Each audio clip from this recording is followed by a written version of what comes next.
বাউল আবুল সরকার মহান আল্লাহ রাব্বুল আলামিনকে নিয়ে যে ধরনের বক্তব্য দিয়েছেন সেটি অত্যন্ত নিন্দনীয়। আমি মনে করি তার শাস্তি হওয়া উচিত, যাতে করে ভবিষ্যতে কেউ আল্লাহকে নিয়ে, রাসূলকে নিয়ে এই ধরনের কটূক্তি না করতে পারে।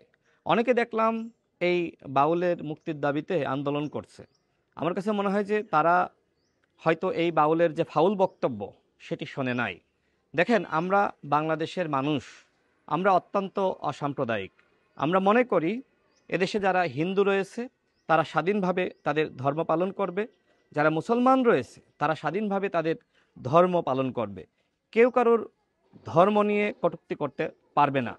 এই বাউল যে ধরনের ফাউল করেছে, আমি মনে করি তার যদি শাস্তি হয় তাহলে ভবিষ্যতে আর কেউ এই ধরনের কটূক্তি করার দুঃসাহস করবে না।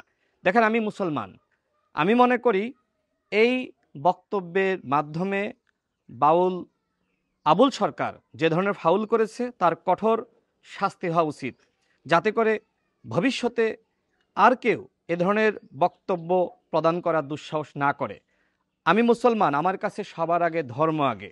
সুতরাং আমি মনে করি আমার ধর্মীয় অনুভূতিতে এই বাউল আঘাত করেছে, তার যথাযথ শাস্তি এই সরকারকে নিশ্চিত করতে হবে।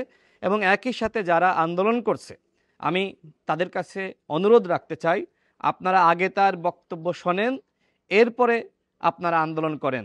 বাংলাদেশে যারা শিল্পী রয়েছে তারা তাদের শিল্পকর্ম নিয়ে এবং তাদের শিল্প চর্চা তারা করতে পারে, এটাতে আমাদের কোনো আপত্তি নাই।